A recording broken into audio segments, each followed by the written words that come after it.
An atomic weapon test. Nowadays, this is a familiar headline and has become a regular event to the general public. To those who work at the Atomic Weapons Research Establishment, each test represents the culmination of many months of research and experiment. This is an aerial view of the establishment at Aldermaston, one of the most modern research centers in the country.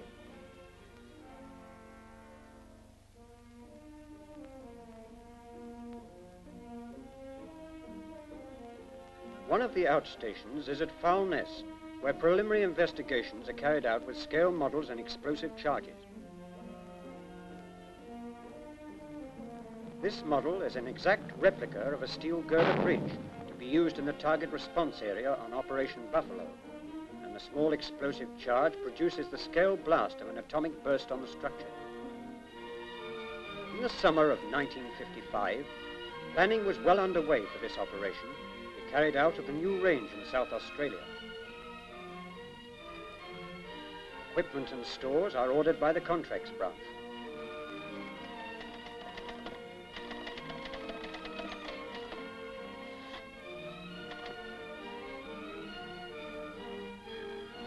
When the goods are received, they are checked and examined by receipts department staff and are documented through the stores and accounting sections on the administrative side.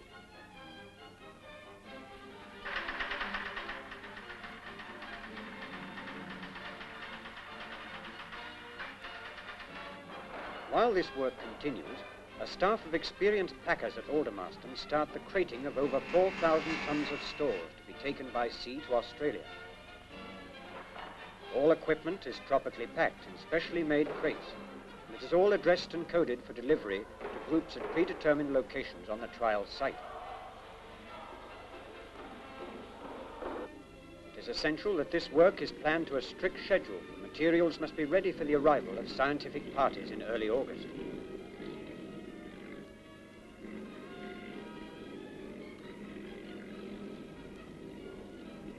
Crates are taken from Aldermaston by road to the docks.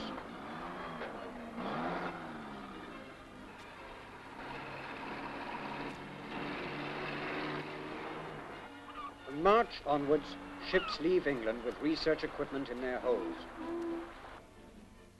Earlier in the year, at the Royal Air Force Station at Western Zoyland in Somerset, Canberra and Varsity aircraft are prepared for their important work.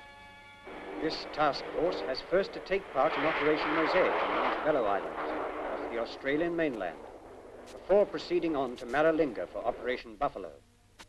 The Canberras will fly into the radioactive cloud to obtain samples for analysis by the Radiochemical Measurements Group. Varsity aircraft will carry out a radiological survey and will track the cloud over the Australian mainland. Servicing equipment and spares are loaded into the Varsities, which will carry their own ground crews to Australia.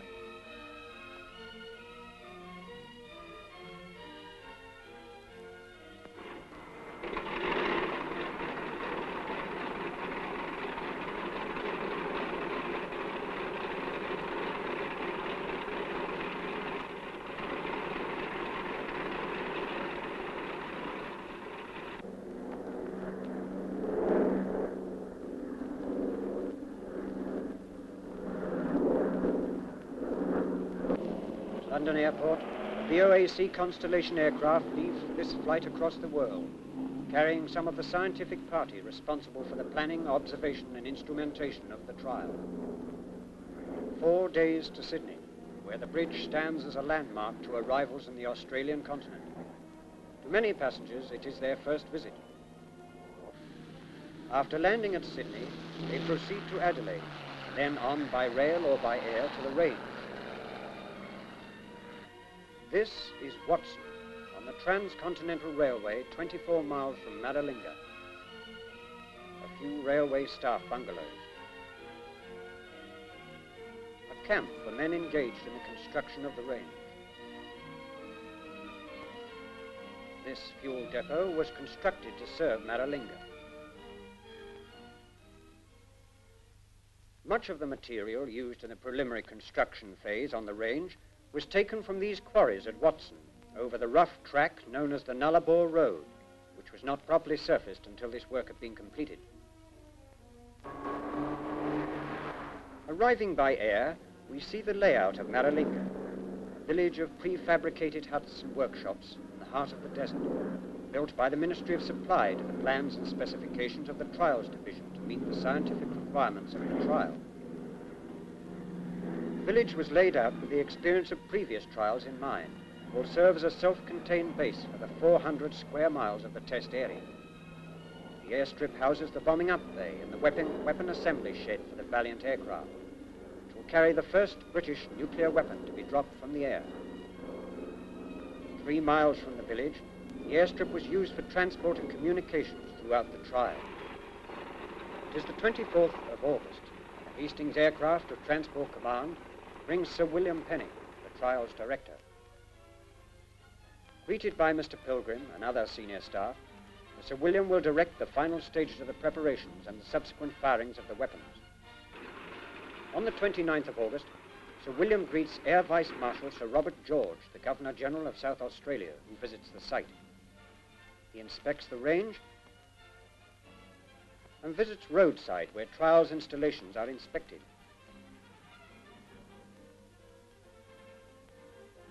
Much work has already been done. Unpacking is well underway in the target response area. Over 300 miles of cable has been laid for power and instrumentation, both by the task force and the instrumentation groups. Structures Group have erected 18 steel frame buildings at varying distances from ground zero for trials in mass distortion in this type of building.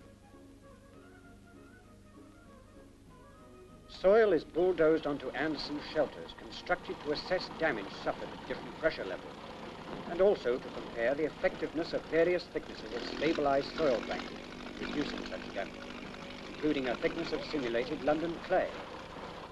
15 of these shelters are to be used. Gamma dose within them will be measured with film badges and the degree of protection assessed.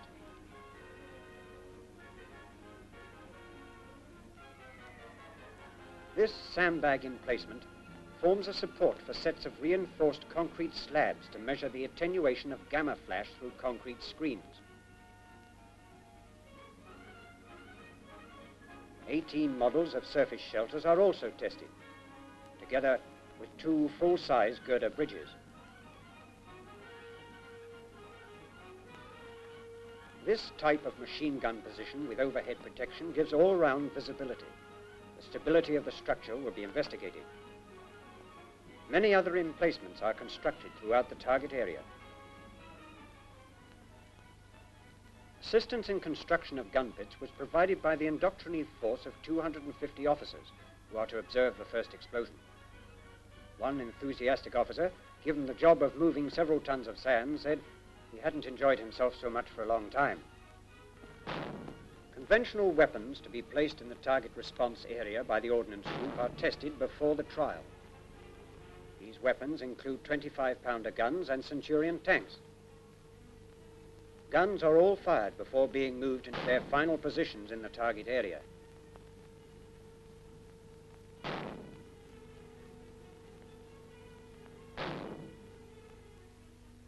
These tests and the results of the exposure to the explosion will assist in determining the effects of atomic warfare on men and equipment deployed in battle, and also assist in the research and development of future equipment.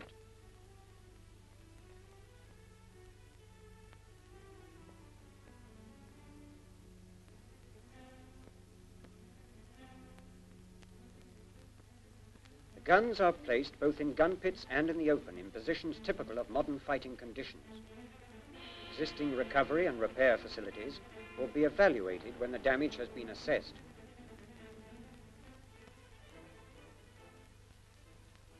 The aircraft group placed 6 Swift jet aircraft in locations varying from 2,000 to 2,600 feet from ground zero. Replica targets, each built to represent a modern aircraft wing, housing a flexible fuel tank and a very heavy stress skin construction typical of the modern bomber, are hoisted onto special steel scaffolding at between 1,500 and 2,500 feet from ground zero.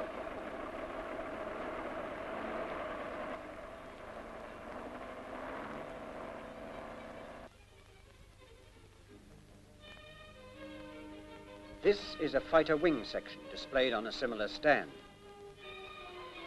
12 small fuel tanks are displayed in pairs.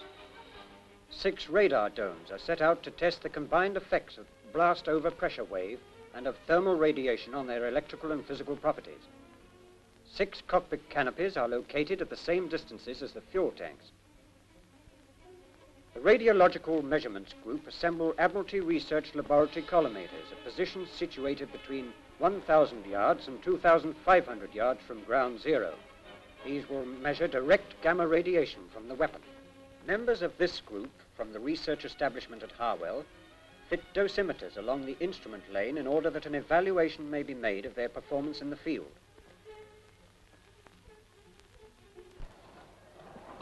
A Type 14 radar assembly is moved into position by the Target Response Electronics Group. The object is to examine the effects of the blast on the structure and relate these observations to computed stress levels. This is an obsolescent equipment, but will serve to show the effect of an atomic explosion on modern radar aerials.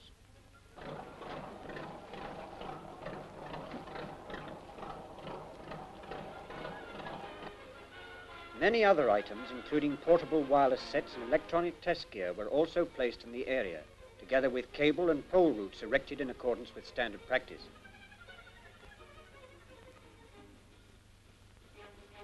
An electronic measurements team prepare to lower one of their rack assemblies into a steel shelter below ground level.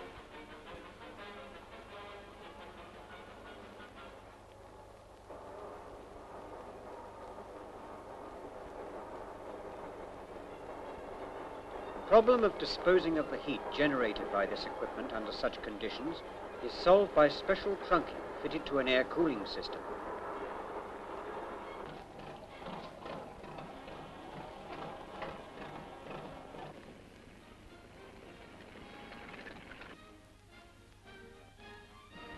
The steel shelter is welded to provide complete electromagnetic shielding. Piping is fitted, and the sections of ventilating trunking are connected together and fitted to the top of the shelter.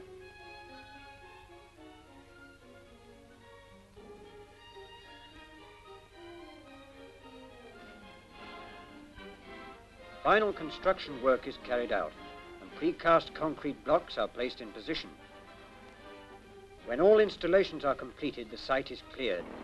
The soil is bulldozed onto the assembly to give it further protection.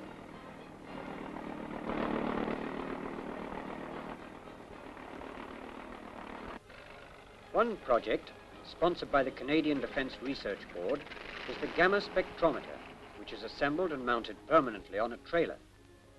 The initial gamma radiation received by the instrument is collimated by passing through 2 channels, each of 1 square centimeter cross-sectional area, set in massive lead block. The complete assembly weighs 65 tons and is moved with great difficulty. It will be jacked into position and lined up so that it is oriented with the center line of the collimator passing through the center of the burst. It is sighted a nominal 1,000 yards from ground zero. Normal and high-speed cameras are mounted on towers 60 feet above the ground to minimize the effects of heat haze.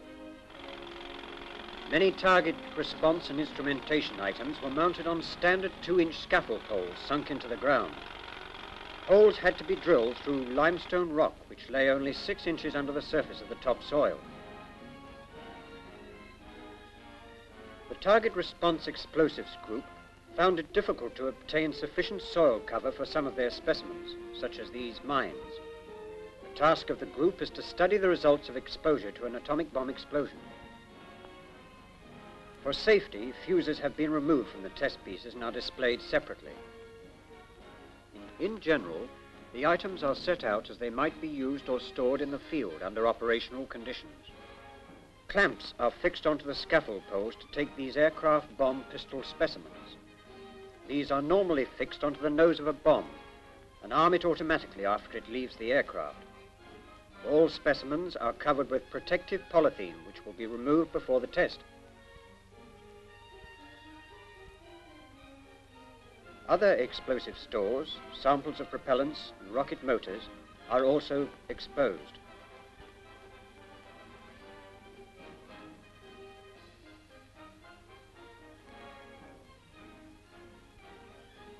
biological group prepare 30 articulated dummies, which are to be suitably clad in normal service dress and will be exposed to the first round at distances up to 6,000 feet from the weapon. This is the nearest dummy, standing in a slit trench to assess the degree of protection. Others will be exposed in 3 positions, standing, crouching, and prone, with dummies both facing and side-on to the blast at each site. The object is to confirm theoretical predictions of the distances men in these positions would be thrown by the dynamic blast effects. 48 similar dummies are used in conjunction with military equipment. Food stocks are packed into steel lockers at 4 positions. The object of this experiment is to determine whether food thus protected from gamma and neutron radiation from an atomic explosion will nevertheless be rendered unsuitable for consumption. The effects of blast on glass will also be tested by this group. Glass in common use in dwelling houses, shops, and commercial premises will be used. War Office medical supplies, including medical panniers, transfusion fluids, burn packs, and drugs, are exposed. Control specimens are held to assess effects. Medical panniers from other Commonwealth countries are also laid out in the target area. Service clothing and non-metallic materials are among the specimens displayed by the materials group and are photographed before erection in the target area. These samples are in special metal-faced plywood frames constructed of 2 halves hinged together and suspended vertically between posts, so that they fold together under the pressure of the blast, thus protecting them from further damage. There are several of these frames at each of 15 sites. Water-filled jerry cans are stacked in accordance with standard Army practice and are exposed to blast effects. 5 types of sack filled with earth are placed on 10 sites. Other materials included fuels in metal drums. Tailors' dummies, dressed in complete outfits of service clothing, are supported in upright positions by means of stakes. Thermal effects beneath the clothing will be assessed by temperature-sensitive paints. Scale models of railway tracks and other items are placed in the target area to simulate the effects of a megaton explosion on full-size objects. These models include vehicles, a suspended Valiant aircraft, models of men in uniform which are set on marked positions, and scale concrete cubes.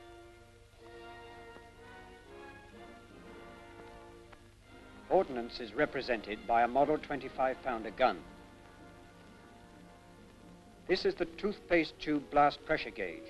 The streamline baffle contains empty tubes, which are compressed by the blast, thus allowing the peak pressure to be measured.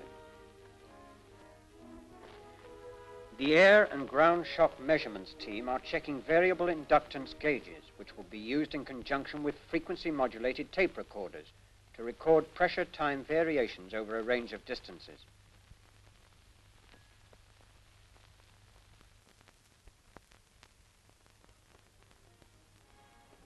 The preparation phase has now been completed. All is ready at roadside, the control point of the operation. From here, the weapon is armed and fired. Signals are transmitted to start the instrumentation, and information is recorded on the behavior of the weapon.